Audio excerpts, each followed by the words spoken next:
वक्त बीजेपी की जितनी भी बुराई की जाए वो कम है। जी हाँ दोस्तों, ये आप अच्छे से जानते हैं कि इस वक्त यूपी में चुनाव का माहौल चल रहा है, लेकिन दोस्तों योगी राज में घोटालों का राज चल रहा है। जी हाँ, दरअसल आपको बताया दोस्तों, योगी के ही जो यहाँ पर अंडर में आने वाले मंत्रियों ने जमकर घोटालेबाजी की है। और वो किस चीज़ में घोटालेबाजी की है दोस्तों? कोरोना के जो जगह जगह होर्डिंग लगाए गए हैं दोस्तों, उसमें करोड़ों रुपए का घोटाला किया है योगी आदित्यनाथ ने। आपको बता दें दोस्तों, भारतीय जनता पार्टी लगातार घोटाले पे घोटाले कर रही है। इनको लगता है कि फिलहाल सब कुछ ठीक हो जाएगा, सब कुछ सही हो जाएगा, लेकिन दोस्तों आज जो बीजेपी की बर्बरता है, आज जो यूपी के इलेक्शन आने वाले हैं उसमें बीजेपी की लगातार फजीयत हो रही है। इसको लेकर कहीं ना कहीं भारतीय जनता पार्टी घिर गई है। आपको बताता चलूँ दोस्तों, दरअसल यहाँ पर करोड़ों रुपए का घोटाला निकलकर सामने आया, जिसमें योगी आदित्यनाथ का नाम भी सामने आ रहा है। दरअसल यूपी में चुनाव होने वाले इन दिनों, और इन चुनाव को लेकर जो यहाँ पर नई रणनीति सामने आई है।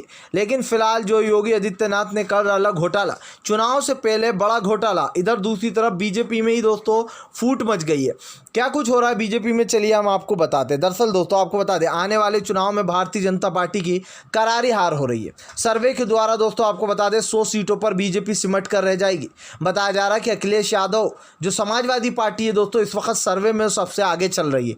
जी हाँ, उत्तर प्रदेश के 2022 के विधानसभा चुनाव में दोस्तों भारतीय जनता पार्टी की करारी हार होने वाली है। इस हार के मतलब आप समझिए, जहां पर चुनाव होने वाला है दोस्तों, उसी जगह पर करोड़ों रुपए के घोटाले। एक तरफ आप देखिए कि बीजेपी बड़े बड़े घोटाले कर रही है, दूसरी तरफ आपको कई ऐसे लोग मिलेंगे जो बीजेपी का बेसिकली सपोर्ट ना करते हुए भी उनके सपोर्ट में, चाहे वो एएमआईए हो दोस्तों, या फिर जो यहाँ पर बीजेपी के मायावती हो। ऐसा लग रहा है ये पार्टियां बीजेपी का फ़ायदा करा रही हैं। मायावती को तो देखकर खैर पहले ही लगता है दोस्तों कि अब वो बीजेपी के तरफ उनका झुकाव हो चुका। ऐसा दूसरी तरफ हम आपको बता दें, अखिलेश यादव की रणनीति बीजेपी पर भारी पड़ रही है। जो अंदरूनी सर्वे होकर आया, उस सर्वे में साफ पता चल रहा है कि फिलहाल भारतीय जनता पार्टी 100 सीटों पर सिमटने वाली है। इसका मतलब भी आप समझिए दोस्तों कि बीजेपी को इस वक्त बड़ा झटका लग रहा है, और बड़ा झटका लगने का कारण ही है कि भारतीय जनता पार्टी को समझ में नहीं आ रहा है कि वो किस ओर जाए। एक तरफ बीजेपी की खुद की जो शाखाएं हैं वो हिल गई हैं, दूसरी तरफ अगर देखा जाए दोस्तों तो फिलहाल पूरी तरीके से बीजेपी का सफाया होता हुआ नजर आ रहा है। इधर दूसरी तरफ असदुद्दीन ओवैसी को यूपी में बड़ा झटका लग गया, क्योंकि कांग्रेस ने इस वक्त बड़ा झटका दे दिया। आपको बता दें दोस्तों, यहाँ पर वाराणसी में पूरी की पूरी जो यहाँ पर जो उनके विधायक थे वो कांग्रेस में तब्दील हो गए।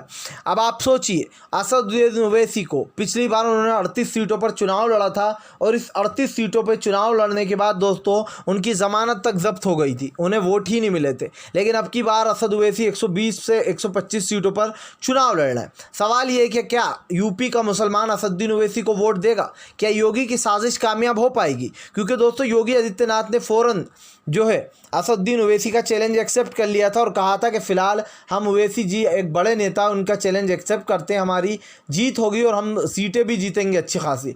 लेकिन सवाल यही है कि ना चाहते हुए भी दोस्तों आज जिस तरीके से सपोर्ट कर रहे हैं बीजेपी का दोस्तों सब लोग, ये साफ दिखाई दे रहा है कि भारतीय जनता पार्टी पूरी तरीके से फेल हो चुकी है। तो दोस्तों इस बात को झुटलाया नहीं जा सकता कि फ़िलहाल बीजेपी का पूरी तरीके से अंत हो चुका है। फिलहाल हम आपको बता दें दोस्तों, इस वक्त सर्वे जो बताता है वो हम आपको बता रहा है। सर्वे हुआ है दोस्तों अंदरूनी, उस सर्वे में साफ पता चल रहा है कि बीजेपी 100 सीटों पर 120 सीटों पर सिमट जाएगी। वहीं अखिलेश यादव को दोस्तों आपको बता दें भारी बहुमत मिलती हुई नजर आ रही है। आपको बता दें सर्वे के दावे में दोस्तों अखिलेश यादव को 200 से ज़्यादा सीटें मिलती हुई नजर आ रही हैं। आपको याद होगा दोस्तों बंगाल का खेला, प्रधानमंत्री नरेंद्र मोदी अपने बड़े बड़े नेताओं को लेकर गए थे। जी हाँ, चाहे वो जेपी नड्डा हों या और भी बड़े मंत्री। लेकिन दोस्तों सवाल मेरा सिर्फ इतना सा यही है कि आपने देखा इससे पहले भी भारतीय जनता पार्टी कई जगह सत्ता में थी, ठीक है, और इन्होंने कई जगह दोस्तों ईवीएम में भी घोटालों की खबरें आई, कई जगह ईवीएम बंद पड़ी रहती हैं, कई जगह चलती हैं। तो इससे भी बीजेपी को बहुत फ़ायदा होता है। जब सत्ता में रहकर अगर कोई दोस्तों चुनाव कराए तो उस पार्टी को काफ़ी फ़ायदा होता है जो सत्ता में रहती है। कैसे होता है इसका मतलब भी आप समझ लीजिए।